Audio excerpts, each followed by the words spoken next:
मैं प्रभु। करूँ वो कोई नहीं कर।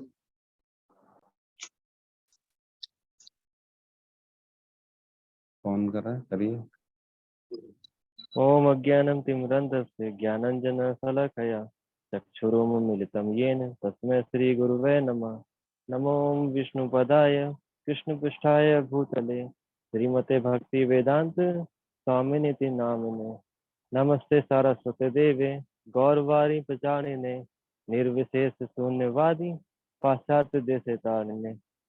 जय श्री कृष्ण चैतन्य प्रभु नित्यानंद श्री अद्वैत गदाधर श्रीवासदि गौर भक्त बिंद। हरे कृष्णा कृष्णा कृष्णा हरे हरे, हरे राम राम राम हरे हरे। हरे कृष्णा। तो क्या होमवर्क था हमारा? कल एक श्लोक याद करने बोला था मैंने, याद किया सबने कि नहीं किया? चलिए वो बोलिए सबसे पहले। सत्यम प्रभु आप ही बोलिए। तो जी मैं तो अभी बस में जा रहा था। अच्छा चलो कोई बात। कौन माता जी ने हाथ उठाया था? काजल माता जी ने। काजल माता जी बोलिए। हरे कृष्ण प्रभु जी, दंडवत प्रणाम। जी माता जी बोलिए। श्री भगवान उवाच असंशयं महाबाहो मनः दुर्निग्रहं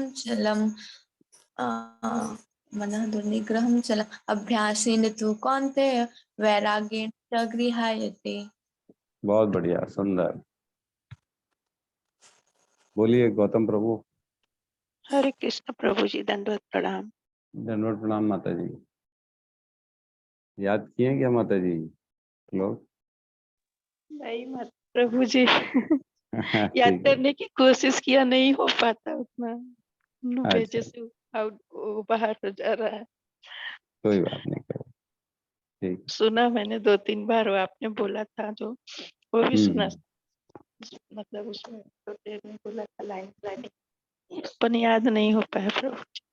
ठीक है कोई बात नहीं माता जी। सॉरी। नहीं नहीं कोई दिक्कत नहीं माता। ठीक है बोलिए। कौन? गौतम प्रभु बोल रहे हैं, बोलिए। जी जी प्रभु जी। श्री भगवान उवाच असंशय महाबाहो मनो दुर्निग्रहं चलम् अभ्यासयतु कौन्तेय वैराग्येण च गुह्यति।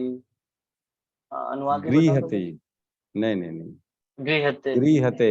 गृहते वैराग्यम च गृह्यते। गृहते। ठीक है गृह्यते। बोलिए। अनीता माता जी बोलिए। हरे कृष्ण प्रभु जी, दंडवत प्रणाम। हरे कृष्णा। असंशय महाबाहो मनो दुर्निग्रहं चलम् अभ्यासेन तु कौन्तेय वैराग्येण च गृह्यते। बहुत हरे सुंदर, बहुत सुंदर, बहुत। कुलजीत माता जी। हरे कृष्ण प्रभु जी, दंडवत प्रणाम। हरे कृष्ण। असंशयं महाबाहो मनो दुर्निग्रहं चलम् अभ्यासेन तु कौन्तेय वैराग्येण च गृह्यते। बहुत बढ़िया, सुंदर। असंशयं महाबाहो मनो दुर्निग्रहं चलम् अभ्यासेन तु कौन्तेय वैराग्यं च गृह्यते। हरे कृष्ण। बहुत बढ़िया, बहुत सुंदर माता जी। जी सोनाली माता जी बोलिए। हरे कृष्ण प्रभु जी। असंशयं महाबाहो मनो दुर्निग्रहं चलम् अभ्यासेन तु कौन्तेय वैराग्येण च गृह्यते। बहुत बढ़िया। ठीक है मनीषा पाटिल माता जी। हरे कृष्ण प्रभु जी, दंडवत प्रणाम। जी माता जी बोलिए। असंशयं महाबाहो मनो दुर्निग्रहं चलम् अभ्यासेन तु कौन्तेय वैराग्येण च गृह्यते। बहुत बढ़िया, बहुत सुंदर। जी कृष्णा माता जी। हरे कृष्ण प्रभु जी, दंडवत प्रणाम। हरे कृष्ण। असंशयं महाबाहो मनो मनोदुर्निग्रहं चलम् अभ्यासेन तु कौन्तेय वैराग्येन च गृह्यते। बहुत बढ़िया, सुंदर जी। ललिता माता जी बोलिए। हरे कृष्ण प्रभु जी। हरे कृष्ण। असंशय महाबाहो मनोदुर्निग्रहं चलम् अभ्यासेन तु कौन्तेय वैराग्येन च गृह्यते। बहुत बढ़िया, सुंदर। जूही माता जी। हरे कृष्ण प्रभु जी, दंडवत प्रणाम। हरे कृष्ण। असंशयं महाबाहो मनोदुर्निग्रहं चलम् अभ्यासेन तु कौन्तेय वैराग्येन च गृह्यते। बहुत बढ़िया। मनीषा पाटिल माता जी। जी प्रभु जी, मैं बोल ली। अच्छा, आप बोल लिए थे, ओके, सॉरी सॉरी। और ठीक है। बोल नहीं नहीं नहीं बस मानसी माता जी, मानसी साहू। हरे कृष्ण प्रभु जी, दंडवत प्रणाम। धन्यवाद, प्रणाम। असंशयं महाबाहो मनोदुर्निग्रहं चलम् अभ्यासेन तु कौन्तेय वैराग्येन च गृह्यते। बहुत बढ़िया। ठीक है, तो कुमुद माता जी। कुमुद माता जी। हरे कृष्ण प्रभु जी, दंडवत प्रणाम। हरे कृष्ण। असंशयं महाबाहो मनोदुर्निग्रहं चलम् अभ्यासेन तु कौन्तेय वैराग्येन च गृह्यते। बहुत हरे बढ़िया, बहुत प्रभु जी। बढ़िया। राहुल प्रभु। हरे कृष्ण प्रभु जी, दंडवत प्रणाम। हरे कृष्ण। असंशय महाबाहो मनोदुर्निग्रहं चलम् अभ्यासेन तु कौन्तेय वैराग्यं च गृह्यते। बहुत बढ़िया। रोहित प्रभु। असंशये महाबाहो मनोदुर्निग्रहं चलम्। Yes. हरे कृष्ण प्रभु जी, दंडवत प्रणाम। हरे कृष्ण। महाबाहो मनो दुर्निग्रहं चंचलम वैरा अभ्यासेन कौन्तेय वैराग्येन च गृह्यते। बहुत बढ़िया, सुंदर। आनंद माता, आरती माता जी। हरे कृष्ण प्रभु जी। हरे असंशय महाबाहो मनो निग्रहं चलम् अभ्यासेन तु कौन्तेय वैराग्येन च गृह्यते। गृह्यते। बहुत सुंदर, बहुत बढ़िया। हरे कृष्ण प्रभु जी, मैं कोशिश कर रही हूँ। हाँ हाँ, बोलिए। असंशये महाबाहु मनोदुर्निग्रहं चंचलम् दुर्निग्रहं चलम् अभ्यासे तु कौन्तेय वैराग्ये तु गृह्यते। बहुत सुंदर माता जी। प्रभु सावित्री जी। माता जी। सावित्री माता जी के लिए बस तालियां। आपके लिए, आपके आशीर्वाद से थोड़ा अरे, ऊपर वाला जुड़ा हुआ है आप लोगों से। आपके आशीर्वाद से थोड़ा सा सही है। ठीक है। अनिल प्रभु, व्यस्त हैं क्या? यस प्रभु जी, कोशिश करता हूँ। बोलिए। प्रभु। असंशय महाबाहो मनो दुर्निग्रहं चलम अभ्यासे तु कौन्तेय। उसके बाद क्या था? वैराग्यं च गुह्यते। बहुत सुंदर, बहुत बढ़िया। राधिका माता जी।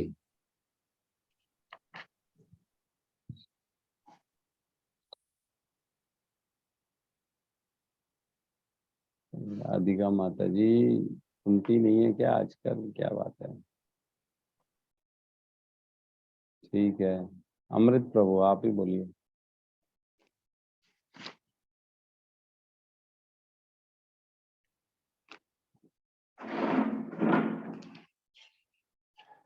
अभ्यासेन तु कौन्तेय वैराग्येन च गृह्यते। असंशयं महाबाहो मनोदुर्निग्रहं चलम्। बहुत बढ़िया। ठीक है। स्वपन प्रभु। श्री भगवान वाच असंशय महाबाहो मनम चलम मनम दुनिग्रहम चलम अभ्यासं तु कंतये वैराग्यञ्च गृहस्थे। बहुत हरे बढ़िया, कृष्ण। बहुत बढ़िया। चलम अभ्यासेन तु कौन्तेय वैराग्येन च गृह्यते। अमृत प्रभु कहाँ हो?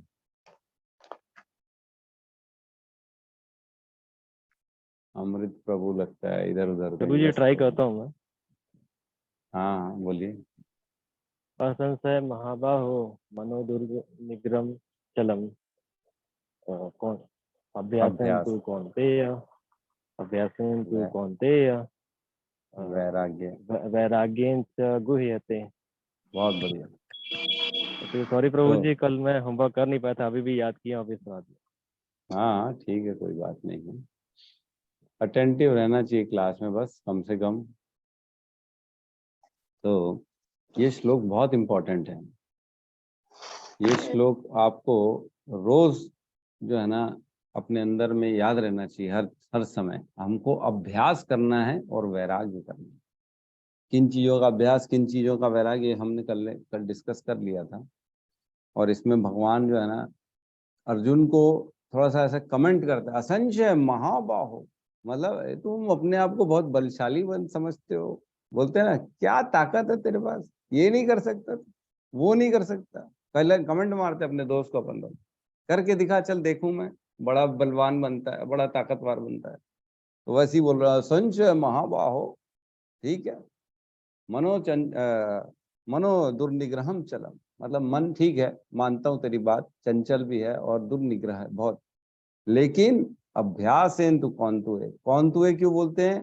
क्योंकि कुंती माता ने अपनी, मतलब उसका जो समय आया था एक बार, जब दुर्वासा मुनि आए थे शादी के पहले, कुंती माता के शादी के पहले दुर्वासा मुनि आए थे उनके जो है ना महल में, रहे हुए थे उनके यहाँ। और कुंती माता को ड्यूटी मिली थी कि आप उनकी सेवा करो। तो आपको मालूम है दुर्वासा मुनि का जो नेचर है ना, बहुत खतरनाक नेचर। उनको खुश करना बड़ा मुश्किल होता है। उनकी अपने आप के जो है ना शेड्यूल ऐसे होते हैं, बड़े खतरनाक टाइप के होते हैं। कुछ भी नहीं मिलता है या हल्की सी भी ऊपर नीचे होती है तो बड़ी जल्दी गुस्सा करके श्राप दे देते हैं। श्राप देने में बड़े माहिर हैं वो। तो कुंती माता ने अपने पूर्ण रूप से अपने जीवन को उस समय तपस्या में डाल दिया था और 24 घंटे उनकी सेवा में खड़ी रहती थी। उन्होंने ना अपने लिए कुछ किया, ना देखा, ना कुछ और किया, सिर्फ और सिर्फ दुर्वासा मुनि की बहुत जबरदस्त सेवा की। और दुर्वासा मुनि ने खुश होके फाइनली जाते समय जब खुश हो गए कि नहीं, मैंने देखा तुमने पूरा अपना 100% मेरे को दिया और मुझे बहुत प्रसन्न किया, तब जाके उन्होंने वो मंत्र दिया कि तुम देवताओं को, जिस भी देवताओं को तुम ये मंत्र बोल के पुकारोगी उसको आना ही पड़ेगा, तुम्हारे पास विवश होके आना पड़ेगा। तो वो जो मंत्र दिया था वो दुर्वासा मुनि ने दिया था कुंती माता को। तो इसलिए बता रहे अपना अभ्यासेन तु कौन्तु है। अरे तू कुंती का पुत्र है, तू अभ्यास कर, तेरे से कुछ चीज नहीं हो, ऐसा पॉसिबल ही नहीं है, क्योंकि कुंती ने ऐसा करके दिखाया। ठीक है, तो ये हमारे रोजमर्रा की रूटीन में ये श्लोक आएगा, क्योंकि मन को जो है ना चंचल है, मन को कंट्रोल करना बहुत जरूरी है। ठीक है, आगे बढ़ते हैं अपन आज की क्लास में।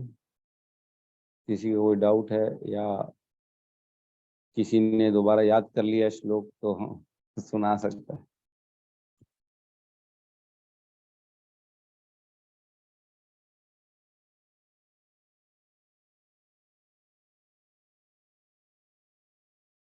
ठीक है, तो आज की हम क्लास में प्रवेश करते हैं। श्लोक नंबर 36, अध्याय 6, ध्यान योग। ठीक है, यहाँ कहते हैं, अभी श्री भगवान वाच ही चल रहा है ना, भगवान ही कह रहे हैं यहाँ पे, पहले भी भगवान का। अभी असंयत आत्मना योगो दुष्प्राप इति बेमति वश्यात्मना तु यताता शक्यो अवातुम उपायतः। जिनका मन उच्छृंखल है उसके लिए आत्म साक्षात करना कठिन होता है, आत्म साक्षात्कार कठिन कार्य होता है, किंतु जिसका मन संयमित है और जो समुचित उपाय करता है उसकी सफलता ध्रुव है, ऐसा मेरा मत है। तो भगवान जो है ना ये श्लोक बताने के बाद बता रहे हैं कि जिनका मन संयमित है, मतलब कंट्रोल्ड है, और उनके लिए आत्म साक्षात्कार जो होता है ना, वो कोई कठिन कार्य नहीं है, वो होना ही है उनके लिए। लेकिन जिनका मन अनकंट्रोल्ड है, उच्छृंखल है, अनऑर्गेनाइज्ड है, जिसका मन विचलित होता है, चंचल है, उनके लिए आत्म साक्षात करना बहुत कठिन है। तो देखो, फर्स्ट पैरामीटर भगवान बता रहे, सबसे बेसिक चीज बता रहे मन के बारे में। अगर मन कंट्रोल है तो आप जो है ना आत्म साक्षात्कार मतलब भगवान का साक्षात्कार कर सकते हो। 3 स्तर में होता है भगवान का साक्षात्कार कर, हमने समझा। पहले होता है ब्रह्म साक्षात्कार, फिर होता है परमात्मा का साक्षात्कार, फिर होता है स्वयं भगवान का साक्षात्कार। तो 3 स्तर में होता है। तो उसके तीनों के लिए मन को कंट्रोल करना अति आवश्यक है, और उसकी सफलता ध्रुव है। ध्रुव का मतलब समझते हो? ध्रुव मतलब गारंटी है, पक्का है। एक और श्लोक आया ना, भगवान दूसरे अध्याय में कहते हैं, जिसका जन्म होता है उसकी मृत्यु निश्चित है, जिसका मृत्यु होती है उसकी जन्म निश्चित है ना। कौन सा श्लोक है? मैं तो बड़ा बोलता था, भूल गया मैं। जातस ही ध्रुवो मृत्यु, जातस ही ध्रुवो मृत्यु, ध्रुवम जन्म मृतस्य च तस्माद अपरिहार्यते न त्वं शोचितुम अर्हसि। मतलब जातस ही ध्रुवो मृत्यु, ध्रुव मतलब निश्चित, आते साथ उसकी मृत्यु निश्चित हो जाती। ठीक है, तात्पर्य में प्रवेश करते हैं। यहाँ भगवान कहते हैं, भगवान घोषणा करते हैं कि जो व्यक्ति अपने मन को भौतिक व्यापारों से विलग करने की समुचित उपचार नहीं करता, उसे आत्म साक्षात्कार में शायद ही सफलता प्राप्त हो।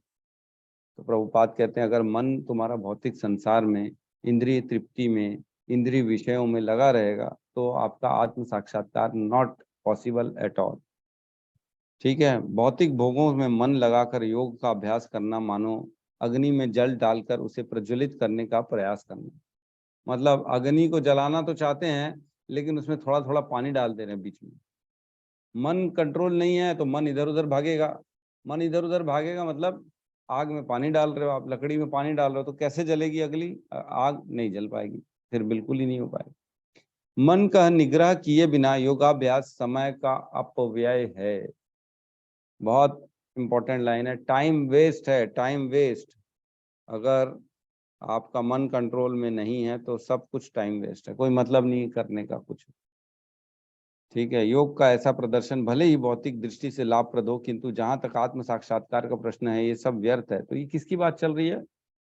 जो आज की डेट में सो कॉल्ड मेडिटेशन कराते हैं, योगा कराते हैं, और जो भी आज की डेट में लोगों को भटकाने का काम कर रहे हैं, पैसे ले लेके करा रहे हैं कि हम आपको ना एकांत में रखेंगे, आपको पॉजिटिव एनर्जी आएगी, आपको ऐसा होगा, आपको अंतरकरण में भगवान के दर्शन होंगे, ये होंगे, वो होंगे, ऐसा करो वैसा करो।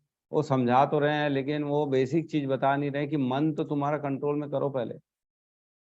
मन कंट्रोल में नहीं होगा तो कुछ भी नहीं होगा। फिर क्या होगा? भौतिक चीजों के लिए लोग करते हैं, मेरी ना ऐसा बन जाऊं, लोगों के सामने मेरा इंप्रेशन बने, गंभीर दिखूं, मेरे को कुछ सिद्धि मिल जाए, इस टाइप की चीजों की डिमांड हो जाती है लोगों की। इसलिए योग करते हैं, ध्यान योग करते हैं कि मेरे को यहाँ बैठे बैठे वहां का पता पड़ जाए। आजकल मैं देख रहा हूँ वो बच्चों को ना सिखा रहे हैं, आजकल कुछ आंख में पट्टी बांधो और उनको ना दिखाते हैं, वो देखना चालू कर देते हैं। उसके बाद भी क्या रखा है सामने वाले ने, कौन से कार्ड हैं उसके पास, कौन सी बुक है, बुक पढ़ लेते हैं आंख बंद करके, पट्टी में लगा। तो ये छोटी छोटी सिद्धियां प्राप्त होती हैं, लेकिन इनका मकसद जो होता है ना, मकसद के बगैर सिद्धि है, वो बताते नहीं इसका मकसद क्या है। आप धीरे धीरे एलिवेट होना चाहिए, आत्म साक्षात्कार की ओर बढ़ना चाहिए, लेकिन वो लोग खाली सिद्धि के लिए ये सब करते हैं। ठीक है ना? तो अतः मनुष्य को चाहिए कि भगवान की दिव्य प्रेमा भक्ति में निरंतर मन को लगाकर उसे वश में करे। तो कृष्ण भावनाओं में प्रवृत्त हुए बिना मन को स्थिर कर पाना असंभव है। असंभव बताओ, प्रभुपाद कह रहे असंभव है, असंभव। कृष्ण भावनामृत में प्रवृत्त हुए बिना मन को स्थिर कर पाना, क्योंकि प्रैक्टिकल पहले भी बताया ना अर्जुन ने, आज की डेट में ये अव्यावहारिक है, ये ध्यान योग। अर्जुन ने बोला क्वेश्चन करने से पहले कि इतना मन को कंट्रोल में करना अव्यावहारिक है और असहनीय है, ये सहन नहीं हो पाएगा। एकांत में जाओगे, बैठोगे, कितना ज्यादा कंट्रोल करोगे अपने आप को, पागल हो जाएगा आदमी। वो दबाना है, इसको दबाना है, ये नहीं सोचना है, उसके बारे में नहीं सोचना है, मेरे को अपने घर वालों के बारे में नहीं सोचना है, खाने के बारे में नहीं सोचना है, पीने के बारे में नहीं सोचना है, और जगहों के बारे में नहीं सोचना है, और स्त्री पुरुष का अट्रैक्शन उसके बारे में नहीं सोचना है। कितनी चीजों को दबाएगा मन, कितना कर लेगा वो।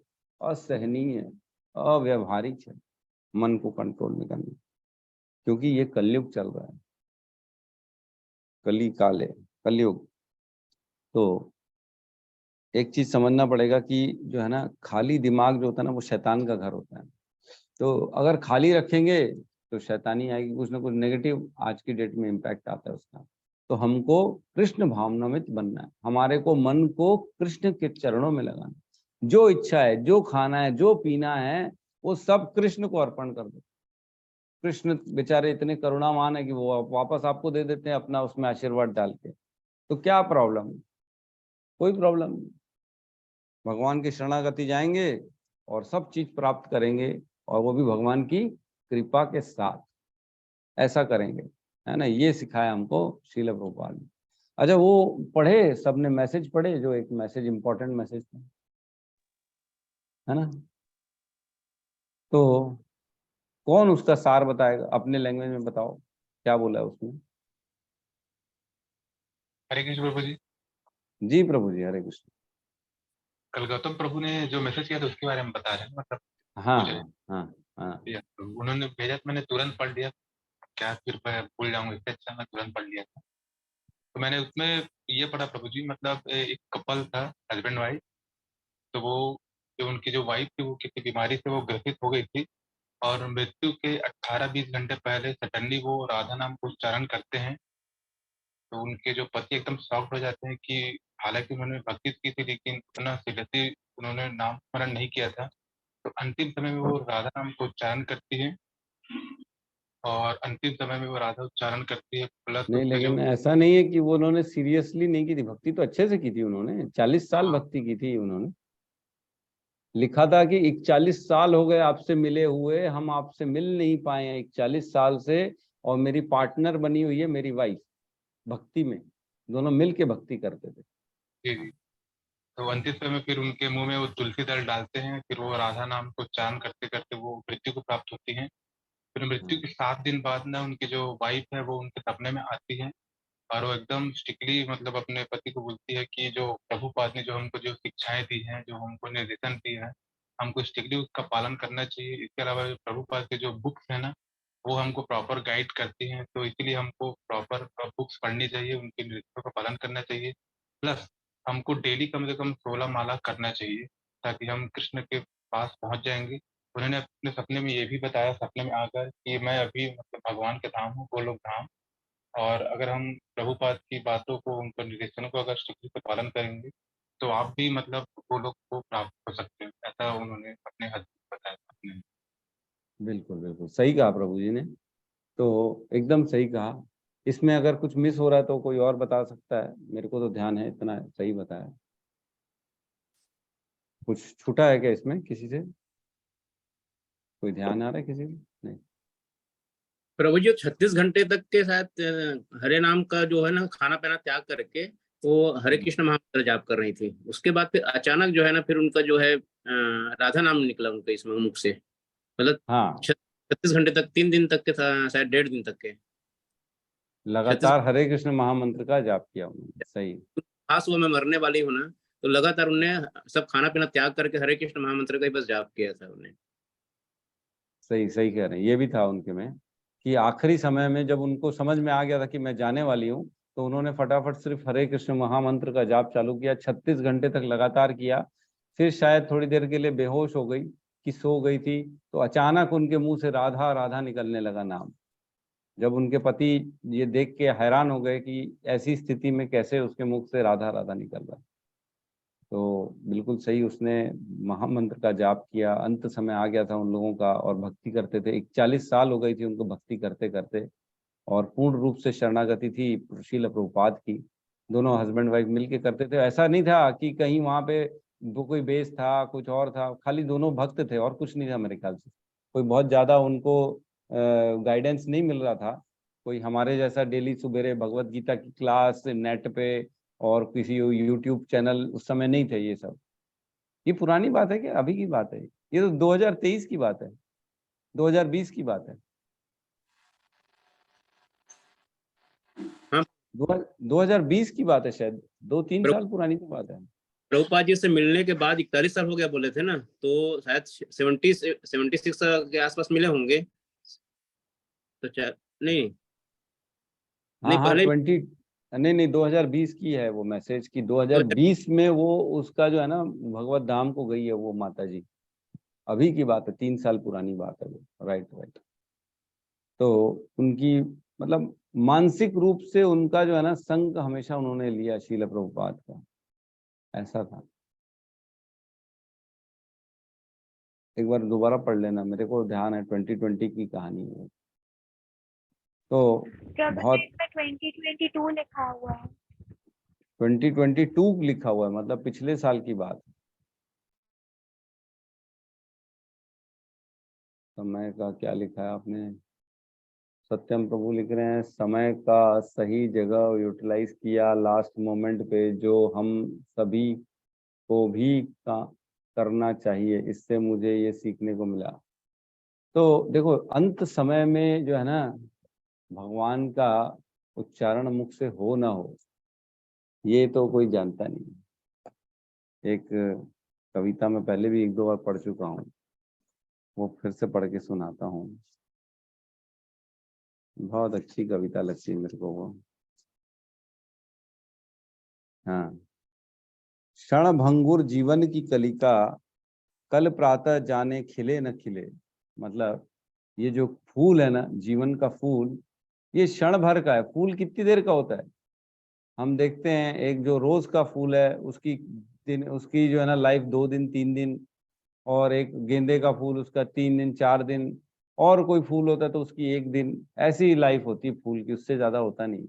एक जो कली खिलती है वो फूल बनेगी कि नहीं बनेगी ये किसी को मालूम नहीं।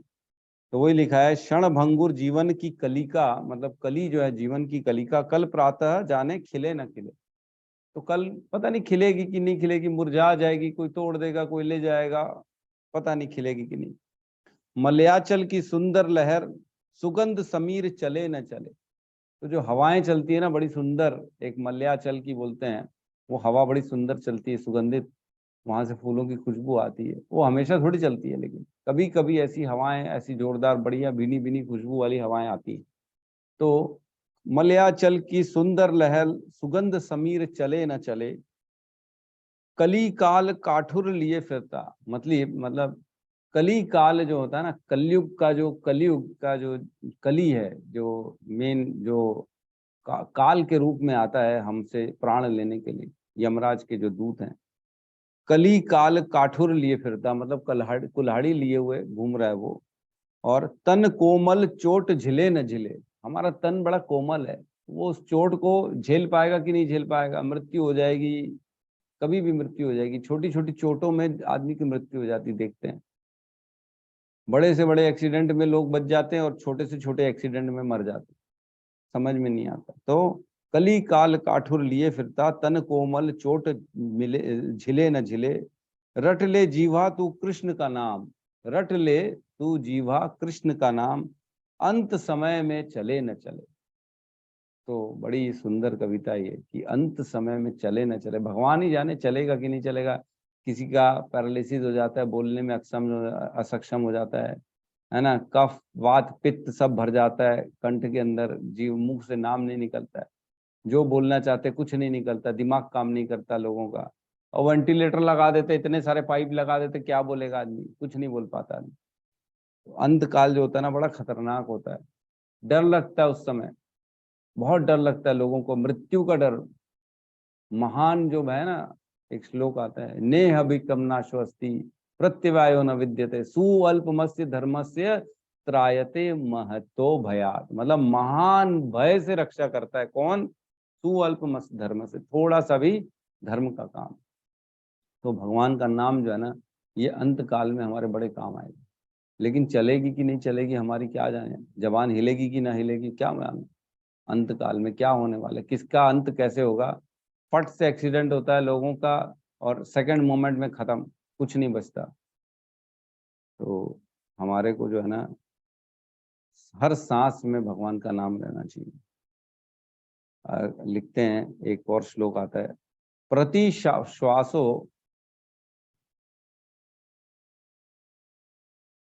क्या मैसेज आ रहा है, राधिका टू एवरीवन, राधिका माता जी, प्रभु जी उन्होंने लास्ट में राधा राधा उच्चारण किया, क्या हमें भी राधा राधा बोलना चाहिए? नहीं नहीं, हमें नहीं बोलना चाहिए।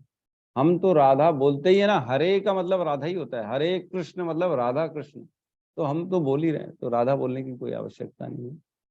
और कृष्णा माता जी कह रही, माता जी उन्होंने प्राण जाने से पहले हरे कृष्ण महामंत्र जप करने को कहा था। हाँ, तो प्राण कब जाएंगे पता नहीं, इसलिए हर समय हरे कृष्ण महामंत्र जाप करना है। तो एक श्लोक आता है, प्रति श्वासो न विश्वासम रामम स्मरम दिने दिने, पुनः श्वास न विश्वासो आगामिष्यति वा न वा।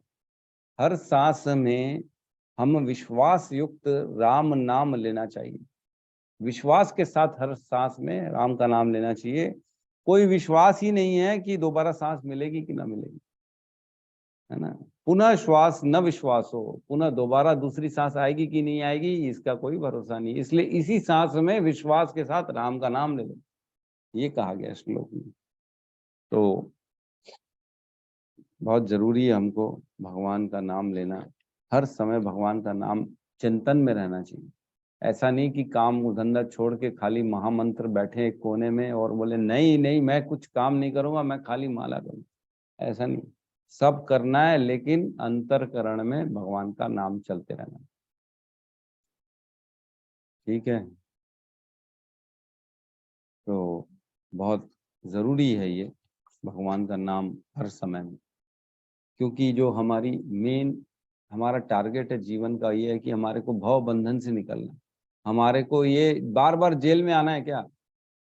ये संसार एक जेल है, जेल में कैदी जैसे प्रवेश करता है तो क्या खुशी मनाता है क्या कि मैं जेल में आ गया हूँ, वाह वाह बहुत बढ़िया, मेरा स्वागत करो, मैं दोबारा जेल में रहूंगा, पूरा जीवन जेल में रहूंगा? उसको अच्छा लगता है क्या बार बार जेल में आना? नहीं, वो चाहता है बाहर निकलो यहाँ से, बेकार जगह।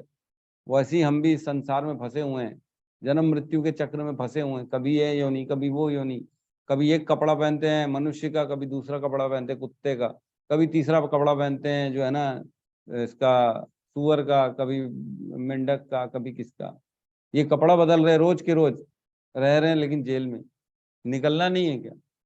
तो इंसान के जो कपड़ा पहनेंगे, जब इंसान का शरीर मिलेगा तभी निकलने का चांस बनेगा, अदरवाइज चांस भी नहीं बनेगा, पिंजरे में पड़े ही रहेंगे फिर जीवन भर,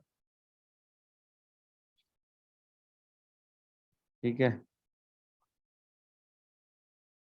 आत्म साक्षात्कार जो है ना, देखो ये प्रोसेस है, बहुत इजी प्रोसेस श्रील प्रभुपाद ने हमको दे दिया है कि जंक्शन है। वो वीडियो सुना था ना, जो हिज ग्रेस प्रशांत मुकुंद प्रभु जी के साथ मेरा वीडियो था, सुना था ना सबने? उसमें क्या एग्जाम्पल दिया था उन्होंने, मनुष्य जीवन कितना मुश्किल है, दुर्लभ है, कौन बताएगा?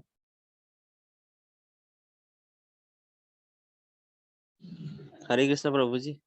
जी प्रभु जी बताइए। प्रभु जी मैंने सुना था मनुष्य जीवन वो रेगिस्तान में रेत एक रेत या सुई के जैसे कुछ बोले थे प्रभु जी, एग्जैक्टली ध्यान नहीं आ रहा। ठीक है, तो किसको एग्जैक्टली ध्यान है वो बता देगा हमारे को, कौन सुना था? और हरे कृष्ण प्रभु जी। जी माता जी हरे कृष्ण। प्रभु जी ने बताया था कि जो मनुष्य का जीवन है वो एक मतलब हम जैसे स्टेशन में एक ट्रेन आती है तो दूसरी ट्रेन जाती है, तो मतलब कोई भी ट्रेन खड़ी नहीं रहती, कंटिन्यू वो चलती रहती है। वैसे ही हमारा जीवन है, मतलब जो हमारी आत्मा है वो बस एक शरीर से दूसरे शरीर में प्रवेश करती है, वो चलती रहती है, वो रुकती नहीं है। इसलिए हमेशा हमें भगवान मतलब हरे कृष्ण महामंत्र का जाप करना चाहिए। ठीक है, लेकिन इसमें कुछ और पॉइंट्स छोड़ दिया आपने। जी प्रभु जी। कौन बताएगा?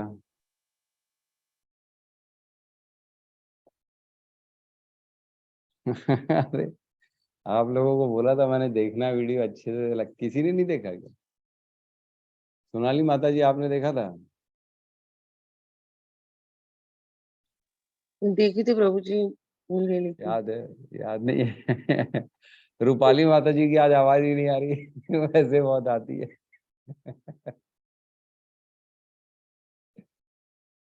शांति में बैठी हुई आज। शांति का फॉर्मूला 5:29 मिल गया लगता है माता जी को। भोक्ताराम यज्ञ तपसाम सर्वलोक महेश्वर है, तू हृदय सर्वभूता नाम ज्ञात्वा माम शांति मृच्छति। शांति में बैठ गई माता जी, पता पड़ गया भगवान भोक्ताराम। तो गौतम प्रभु आपने देखा होगा, आप तो बता सकते हो। देखा था प्रभु जी, एकदम एग्जैक्ट ना, मतलब ऐसा एग्जाम, मतलब उदाहरण याद नहीं आ रहा है, मतलब ऐसा अरे माइंड बाप में। रे, कैसा करते हो, इतनी जल्दी सबके सब भूल जाते हो। कोई तो बता दो, कोई तो बता दो, इतनी बार बोला देखने को। प्रभु जी मेरे को ना बताइए रोहित प्रभु। वो समुद्र के रेत के बारे में उदाहरण दिए थे प्रभु जी। अरे बहुत रेगिस्तान। सुंदर, बहुत सुंदर, बहुत बढ़िया बताया प्रभु जी ने। कि मैंने उनसे क्वेश्चन पूछा था कि मनुष्य जीवन कितना दुर्लभ है, ये एक आम आदमी कैसे समझ सकता है, इसको आप एक्सप्लेन करिए एक कोई एग्जाम्पल देके। तो उन्होंने एग्जाम्पल दिया था कि एक पर्टिकुलर रेत का कण जो होता है ना, जो समुद्र की रेत होती है, जैसे समंदर के बीच में बैठे हुए हैं, गोवा के बीच में, विशाखापट्टनम के बीच में, कोई भी बीच में आप बैठे हो, इतना सारा रेत रहता है, उसमें से एक कण है मनुष्य का जीवन। समझ रहे हो कितना दुर्लभ है? कोई आप बीच गए हो कि नहीं गए? कभी तो समंदर किनारे गए होगे, कितना बड़ा किनारा होता है, कितनी रेत होती है वहां पे, चलना पड़ता है अपन, कभी इधर कभी उधर, है ना।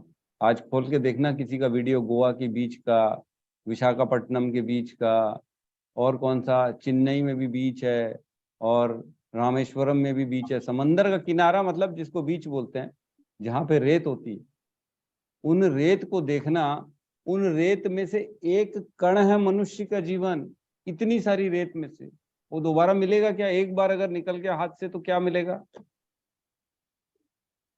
अगर 100 लोग, 500, 1000 लोग भी मिलके ढूंढोगे ना, एक वही कण चाहिए मेरे को प्रभु जी, वही वाला कण, तो नहीं मिल पाएगा आपको। अंत मतलब अनंत काल तक ढूंढते रह जाओगे तो नहीं मिलने वाला वो एक कण। कितने समय लग जाएगा वो दोबारा एक वही कण ढूंढना है प्रभु जी मेरे को। जीवन तो सिर्फ 100 साल का है, 1000, 5000 साल भी लग जाएंगे ना, आप ढूंढते रहोगे कि मेरे को एक कण वही जो मेरे हाथ में था वही वाला दोबारा चाहिए, तो वो दोबारा 5000 साल तक नहीं मिलने वाला। एक बार मिल गया उसमें तो रेत में। तो ये स्थिति है। इतनी गहरी बात बोली और सबके सब भूल गए मतलब मैं इसीलिए बोला था आप लोगों को वो वीडियो देखो, समझो जीवन का महत्व क्या है। कितनी मुश्किल से मिलता है हमको मनुष्य योनि, कितनी मुश्किल से मनुष्य योनि मिलती, देखो कितना मुश्किल मिल गया एक बार। तो वही एक कण मिला है ना, उसी से ही वही चाबी है कि है ना, जंक्शन, दोबारा स्टेशन कहा गया है कि मनुष्य योनि जो है ना वो एक स्टेशन है। माता जी ने बताया लेकिन थोड़ा सा उसमें ठीक से नहीं समझाया। एक जो रेलवे स्टेशन होता है ना, उसमें काफी सारे स्टेशन होते हैं और जंक्शन होते हैं, कुछ कम होते हैं जिसमें से। तो वो जंक्शन जिसको कहते हैं ना, जैसे रायपुर जंक्शन, दुर्ग जंक्शन और बिलासपुर जंक्शन, ये जंक्शन क्या होते हैं, मतलब वहां से दूसरी दिशाओं की ट्रेन कटती है। और जो सिंपल स्टेशन होते हैं ना, जैसे कुम्हारी, उसमें जंक्शन नहीं लिखा हुआ है ना, और डोंगरगढ़, उसमें जंक्शन नहीं लिखा हुआ है। तो जंक्शन नहीं लिखा मतलब वहां से कहीं और की ट्रेन नहीं कटेगी, सीधा जो पटरी बिछी उसी में चलेगी, एक ही लाइन की ट्रेन चलेगी। लेकिन जंक्शन से नई नई दिशाओं की ट्रेन चलती। मतलब अगर एक लाइन में हम चल रहे हैं रायपुर टू मुंबई में, अब हमको लाइन चेंज करनी है, हमको बीच में से ट्रांसफर मारना है दिल्ली की तरफ, तो आपको नागपुर जंक्शन में उतरना पड़ेगा, वहां से दूसरी लाइन पकड़ोगे आप दिल्ली की, तब आपको मिलेगी। तो जंक्शन मतलब जहां से दूसरी लाइन भी मिलती है, दूसरी जगह जाने की ट्रेन मिलेगी, बाकी जगह नहीं मिलेगी। तो जंक्शन, ये मनुष्य जीवन को जंक्शन इसलिए कहा गया है क्योंकि इससे आप नई नई दिशा का आप अपनी यात्रा प्रारंभ कर सकते हो, आत्मा की नई दिशा की। एक जो चक्र चल रहा है ना, 84 लाख योनियों का चक्र, वो तो एक लाइन हो गई, पूरी लाइन हो गई। इसमें फंस जाओगे तो फिर पूरी लाइन में चलना पड़ेगा। लेकिन एक स्टेशन आया इसमें, मनुष्य योनि, इसमें से आपको अलग अलग दिशाओं की ट्रेन मिल रही, अगर अलग अलग यात्रा करने के लिए शरीर मिलेगा। आप इसमें जाओगे तो आप भगवत धाम जा सकते हो, वैकुंठ लोक जा सकते हो, आप राम जी का अयोध्या धाम, अवधपुरी जिसको कहते हैं, वहां जा सकते हो, आप शिव जी के धाम जा सकते हो, और भी कितने सारे ऊपर अनेक अनेक वैकुंठ लोक हैं, है ना। जगन्नाथ जी का वहां पे धाम है, और सभी वामन भगवान का धाम है, सबका धाम है वहां पे, सबका वैकुंठ अलग अलग लोक है। तो वहां जाने के लिए, नई ट्रेन पकड़ने के लिए, नई जगह के लिए मुड़ने के लिए आपको मनुष्य एक जंक्शन चाहिए, जो कि मनुष्य का जीवन है। इस जीवन से अगर आपने भगवान का नाम लिया, भगवान के नाम को खर्च कर करके आपने टिकट खरीद ली वहां की, तो आप वहां जा पाओगे, है ना। या तो ऐसा बोलना चाहिए, भगवान के नाम की जाप कर करके आपने इतनी कमाई कर ली कि आपने उससे टिकट खरीद ली, पैसे, उस पैसे से। कहाँ की? गोलोक की, वैकुंठ लोक की। तब आपको वो ट्रेन मिलेगी और आप उधर की जर्नी जा सकते हो। अगर आपने ये नहीं किया तो दोबारा 84 लाख योनियों में आपको फंसा दिया जाएगा, फिर कोई जंक्शन नहीं मिलने वाला। फिर आपको जो क्रम विकास होता है, जैसे क्रम होती है ना, जैसे सीरियल वाइज नहीं होता, पहली पढ़ेगा क्लास, दूसरी क्लास, तीसरी क्लास बच्चा पढ़ेगा, चौथी क्लास पढ़ेगा, 5वीं, 6वीं, 7वीं, 8वीं, 9वीं, 10वीं, 11वीं, 12वीं। इसमें कोई डिस्टर्ब नहीं कर सकता। ऐसे नहीं बोल सकता कोई तीसरी के बाद, नहीं नहीं इसको चौथी नहीं पढ़ाएंगे, हम 6वीं पढ़ाएंगे सीधा, तीसरी के बाद 10वीं पढ़ाओ भाई, हमको नहीं पसंद आ रहा ये सब, इतने साल थोड़ी पढ़ेगा बच्चा हमारा। ऐसे नहीं बोल सकते। वैसे ही क्रम होता है, पहले चींटी, फिर उसके बाद कॉकरोच, मकोड़ा, फिर जो है ना मच्छर, मक्खी, फिर ऐसे ये क्रम होता है। ये सीरियल वाइज आपका प्रमोशन होगा, एक एक योनि में जा जाके उसको जियोगे, उसको भोगोगे, फिर एक स्टेप ऊपर आओगे दूसरी योनि में, फिर एक स्टेप एक ऊपर आओगे, फिर आओगे चूहा, फिर बिल्ली, फिर कुत्ता, फिर ये मतलब भेड़, फिर वो ऐसा एक क्रम करके विकास करके फिर गाय की योनि में पहुंचोगे। गाय की योनि बोलते हैं मनुष्य योनि के जस्ट एक पहले योनि आती, गाय की योनि के बाद फिर मनुष्य की योनि मिलती है। तो ये स्थिति है। जंक्शन का मतलब ये होता है कि आप काटो सब चीजों को, छोड़ो इसको, सीरियल को, आप सीधा निकल सकते हो वैकुंठ लोक में। तो ये था उनका कहने का मतलब। तो अगर हम सरेंडर करेंगे प्रभुपाद के मिशन में अपने आप को, तो प्रभुपाद गारंटी देते हैं कि मैं आऊंगा तुमको लेने के लिए, भगवत धाम मैं लेके जाऊंगा तुमको। हमको समझना चाहिए कि हम इस जेल में फंसे हुए, इस जो है ना अशाश्वतम, जो है ना ये अशाश्वत दुखालयम अशाश्वतम, दुख भरा हुआ है और अशाश्वत है, कुछ भी शाश्वत नहीं है। जो अपना था वो कल पराया हो जाएगा, जो पराया था वो परसों अपना हो जाएगा, जिसको अच्छा सोचते थे वो बेकार हो जाएगा, जो बेकार था वो अच्छा हो जाएगा। सोच आप अपनी सोच की देख लो ना, जो 4 साल पहले सोच थी आपकी, जो ऐसा लगता था ये सबसे अच्छी चीज है, आज वो अच्छी है नहीं, आज पूर्ण रूप से चेंज हो चुकी है। आज जो अच्छा लग रहा है ना, पता नहीं कल अच्छा लगेगा कि नहीं। माया का यही काम है, भटकाने का। यही काम तो जीवन भर करती माया, दौड़ाती है चीजों के पीछे। जो अच्छा लग रहा है पा लिए, फिर बाद में अरे ये तो बेकार है, फिर दूसरी चीज के पीछे भागो, अरे वो पा ली, इसमें ये चीज की कमी हो गई प्रभु जी, इसमें थोड़ा सा और बढ़ जाता तो मजा आ जाता, फिर दौड़ भाग करो, फिर वो पा लो, फिर वो पा लिया, अच्छा अच्छा ओहो ये तो मेरे को सूट ही नहीं कर रहा, ओहो हो चलो चलो छोड़ो इसको, अब नई चीज के लिए दौड़ो, फिर परिश्रम चालू करो। यही तो कर रहा है आदमी। कर क्या रहा है? बच्चों के लिए पीछे पड़ा है जीवन से, बचपन से बच्चों को पढ़ा रहा है, लिखा रहा है, बच्चे बड़े हो रहे हैं, बाद में साथ देंगे कि नहीं देंगे भगवान ही जाने। बाद में रो रहे हैं आदमी, ओहो मेरा बच्चा तो छोड़ के चला गया, मेरी ध्यान ही नहीं दे रहा। ये होता है, सबके साथ होता है, हर घर की कहानी है। तो एक्सपेक्ट ही नहीं करनी चाहिए, एक्सपेक्ट द अनएक्सपेक्टेड। सीधा बचपन से शुरू से कौमरम आचरित प्रज्ञो धर्मान भागवत नीहि मानुषम दुर्लभम मानुषम जन्म तदापि ध्रुवम अर्थदम। प्रहलाद महाराज बताते हैं भागवतम में कि भगवान को कौमर बचपन से 5 साल की उम्र से कौमरम आचरित प्रज्ञा धर्म के काम में लगना चाहिए। भगवान धर्मन भागवत नहीं भगवान भागवत के काम में लगना चाहिए भगवान को प्राप्त करने के, क्योंकि दुर्लभम मानुषम जन्म, बहुत दुर्लभ है मानुष का जन्म। तदपि ध्रुवम अर्थदम, कभी भी खत्म हो जाएगा, पता नहीं पड़ेगा, आज है कल चला जाएगा।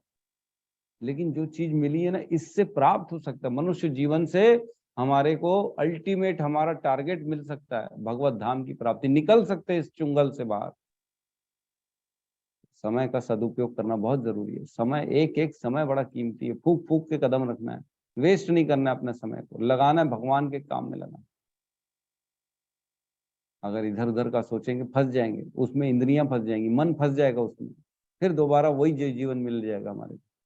जड़ भरत की कहानी नहीं देखे, इतने बड़े तपस्वी राजा पूरा राज्य छोड़ के आ गए, पूरा राज्य है ना, और फाइनली सब तपस्या करने लगे, भगवान का भक्ति करने लगे, भाव के स्तर तक पहुंच गए थे। उसके बाद भी उनको एक मृग से, एक हिरण से प्रेम हो गया। ये हिरण के कारण उनका पतन हो गया। बताओ, एक राजा सब छोड़ के आ गया, सब अपने घर बार को छोड़ के आ गया, पैसा धन दौलत सब छोड़ के आ गया, लेकिन फंस गया कहाँ? हिरण के प्रेम में। तो ऐसा नहीं करना है हमारे को।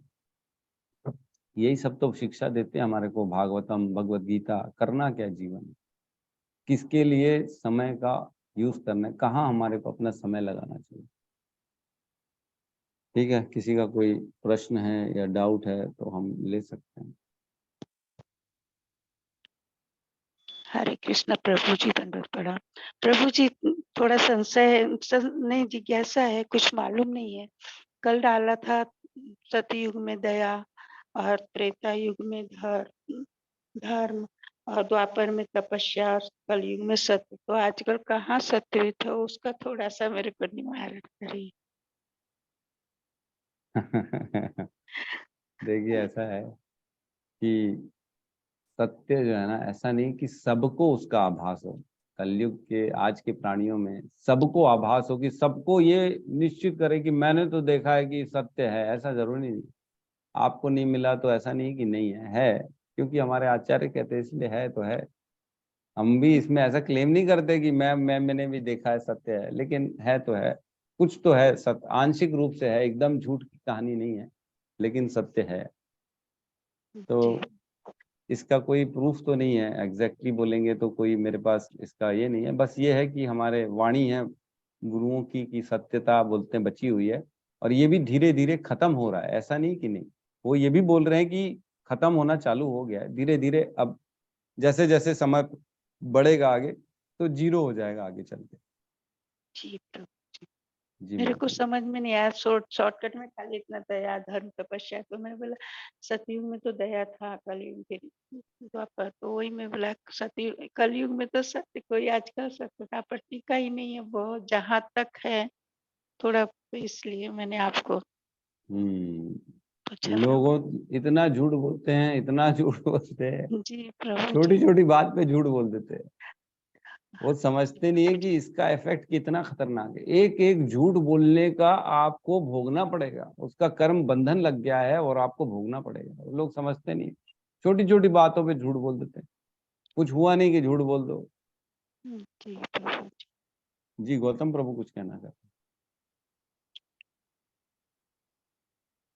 प्रभु जी, मेरा सवाल था जैसे कि मतलब जो गाय की योनि जो होता है, मतलब गाय के जस्ट बाद मनुष्य योनि मिलता है। तो प्रभु जी, जैसे कोई किसी टाइम गौ हत्या कर दिया तो वो फिर से वो गाय ही बनेंगे ना, क्योंकि उनका तो बीच में ही उनकी हत्या कर दी गई है। तो हाँ देखो, जो भी जानवर की योनि होती है उसको बोलते हैं, अगर कोई मनुष्य मार देता है बीच में, उसके जो है ना, जैसे मुर्गा काट दिए, गाय काट दी, बकरी काट दी, किसी भी कारण मच्छर को मार दिया, चींटी को मार दिया, कोई भी मार देता है ना, तो उसकी योनि जो बची हुई है ना, उसको दोबारा जीवन लेना पड़ता है, और उसको दोबारा उस बचे हुए शेष जितना भी लेफ्ट ओवर जो उसका बचा है समय, उसको भोगना पड़ता है, फिर उसको क्रम वाइज विकास मिलता है। तो इसीलिए मनुष्य जो अगर बीच में उनको जाके मार देता ना, तो इसीलिए मनुष्य के ऊपर पाप लग जाता है कि आपने उसका क्रम विकास जो है उसको बीच में कट कर दिया, आपने उसको काटने की कोशिश की। आप जो समय जो भगवान ने निर्धारित किया है कि इसको ऐसे ऐसे ऐसे ऐसे प्रगति मिलेगी, आप कौन होते हो कि बीच में जाके आपने उसको काट दिया, मार दिया। इसीलिए इसका पाप लग जाता है मनुष्य को कि आपने एक बेजुबान जुबान को क्यों मार दिया, आपको पाप लगेगा, आपको भोगना पड़ेगा वो। ऐसा होता है, सही कह रहे हो प्रभु जी। मारोगे तो फिर उनको दोबारा मिलेगा, फिर उतना समय रहना पड़ेगा, फिर मनुष्य योनि मिलेगी, ऐसा। हरे कृष्ण प्रभु जी। फिर इस हिसाब से तो हम मच्छर कितना मारते हैं दवाई से, ऐसे भी तो तो मच्छर मारना पाप है, सब मच्छर बनेंगे, आप बनोगे। प्रभु जी, लेकिन वो हमें तंग तो करते हैं ना प्रभु जी, वो भी तो हमें तकलीफ देते हैं ना, तो क्या करने का उनके साथ। देखो एक कथा आती है, एक साधु थे, अपने शिष्यों के साथ जा रहे थे, है ना। तो उन्होंने देखा नदी किनारे एक ना बिच्छू बेचारा संघर्ष कर रहा है, पानी चारों तरफ है और एक पत्थर में बीच में बिच्छू बैठा हुआ है। अब वो निकल नहीं पा रहा वहां से। तो साधु को दया आई, बोले ये बिच्छू मर जाएगा अगर मैं इसकी मदद नहीं करूंगा, तो पानी के बीच में है वो। तो गए साधु नदी के बीच में, उसको पानी के बीच, नदी के बीच में पत्थर रहता है ना, चारों ओर पानी, बीच में पत्थर, उसमें बिच्छू था। तो उसको उठाए और जो है ना, बिच्छू काट रहा था उनको बार बार हाथ में, लेकिन फिर भी साधु ने उनको उठाया और किनारे में रख दिया। तो उनके शिष्यों ने बोला ये कैसे गुरु है हमारे। उन्होंने प्रश्न किया, हे गुरुजी, आपको वो इतना काट रहा था, आप फिर भी उसको बचा रहे थे, बोले क्या कारण है इसका। तब साधु ने जवाब दिया, बोले बिच्छू की प्रवृत्ति है सबको काटना, तो वो अपनी प्रवृत्ति पूरी कर रहा है, जो उसका नेचर है, जो भगवान ने उसको प्रॉपर्टी दी है, वो उस हिसाब से काम करेगा ही करेगा, काटना है तो काटेगा। लेकिन साधु की प्रवृत्ति है कि माफ करना और सबको बचाना। तो बोले एक बेजुबान जानवर जिसको अक्ल नहीं, वो अपना काम पूरा कर रहा है, तो जो इसको, मेरे को अक्ल है, मेरे को समझदार हूं, मैं अपना काम ढंग से नहीं करूं। मेरा जब काम ही है कि दया, मेरा काम है जीव दया, लोगों को बचाना, दया करना उनके, तो मैं दया नहीं करूं। तो ऐसा है कि हमको भगवान ने अक्ल दी है, मच्छर को अक्ल नहीं दी है। मच्छर अपना काम करेगा, हम अपना काम करेंगे। हमको अक्ल है जीव हत्या पाप है तो पाप है, आप मच्छर को मारोगे तो आपको पाप लगेगा, इसमें कोई दो मत नहीं है, कोई भी संशय नहीं है। तो किसी भी जीव को मार, हाँ जैसे आजकल उसके लिए कुछ लिक्विड टिक्विड है तो भी पाप लगता है। बिल्कुल लगेगा, बिल्कुल लगेगा। आज 3 साल हो गए मेरे को, मैं भी पहले बड़ा ना वो बैट लेके मारता था, कूद कूद के मच्छरों को मारता था। तो मेरे गुरु की कृपा से उन्होंने मेरे को ये ज्ञान दिया कि इसको तत्काल बंद करना चाहिए, तो मैंने बंद कर दिया। मच्छर को नहीं मारते, किसी भी जीव को नहीं मारते। गलती से अगर हत्या हो भी गई, उस दिन मैं ड्राइव करके आ रहा था बिलासपुर से, तो पता नहीं अचानक से मेरे एक कुत्ता आ गया ऑल ऑफ सडन मेरी गाड़ी के नीचे, और वो मर गया। बहुत दुख हुआ मेरे को। तो उसके लिए आके मैंने स्पेशली माला की, 2 माला उसके लिए की, भैया मेरे से गलती हो गई, मैं ना चाहते हुए भी मेरे से हत्या हो गई, लेकिन 2 माला का पुण्य, हे प्रभु, हे मेरे भगवान कृष्ण को मैंने रिक्वेस्ट की कि ये 2 माला का पुण्य आप उस कुत्ते को दे देना और अपने शरण में उसको रखना। तो अगर आपसे गलती से किसी की हत्या हो भी जाती जीव की, तो उसका प्रायश्चित है, उसके लिए माला कर लो, 1 या 2 माला आप उनका अपना करके उनको समर्पित कर दो कि भैया गलती से मेरे से हो गया, मैं चाहता नहीं था। तो किसी भी कीमत में किसी भी जीव को नहीं मारना। जी प्रभु। फिर प्रभु जी आप क्या करते हैं, सपोज आपको मच्छर तंग करता है? मच्छरदानी लगा के सोते हैं आप।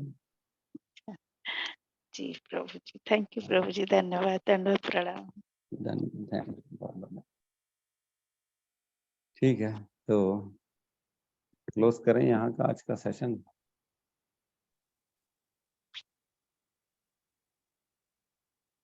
प्रभु जी, वो बुक रीडिंग का एक बोल देते हैं, मतलब वो टाइमिंग वही 8:15 से रहेगा, मतलब सभी वही बोल रहे हैं 8:15 से स्टार्ट करते हैं। 8, 8:15 बजे से ना? कब से स्टार्ट करना है? मंडे से प्रभु जी कर लेते हैं। मंडे से। तो मंडे से इवनिंग शाम को 8:15 बजे बुक रीडिंग की क्लास स्टार्ट हो रही है। जिसमें प्रभुपाद की जो छोटी छोटी बुक्स हैं जिससे हमको नॉलेज मिलती है तरह तरह की, पूर्ण प्रश्न पूर्ण उत्तर है ना, अन्य ग्रहों की सुगम यात्रा और कृष्ण भावना में, और जो जो इस टाइप की छोटी छोटी बुक्स हैं जिससे अच्छा नॉलेज मिलता है, वो बुक रीडिंग का क्लास होगा। जो भी फ्री हो, जो भी उसमें इंटरेस्टेड हो, वो 8:15 बजे इसी लिंक में ज्वाइन कर सकता है। हमारी शाम को 8:15 से 8:45-9 तक चलेगा मैक्सिमम, आधा से पौन घंटा वो आप ज्वाइन करिए और बुक रीडिंग की क्लास को भी समझने की कोशिश करिए, तो और नॉलेज आपका बेटर होगा, समझ में आएगा चीज़ों को। तो जो भी इंटरेस्टेड हैं वो वैसे ग्रुप भी बन चुका है बुक रीडिंग का, आप मैसेज कर सकते हैं, अगर उसमें नहीं है तो आप वो मैसेज में ज्वाइन कर लीजिए और इवनिंग की क्लास अटेंड कर लिए, तो और अच्छा रहेगा आपके लिए। समय काल परिस्थिति को देखते हुए कंफर्टेबल है तो बिल्कुल करना चाहिए।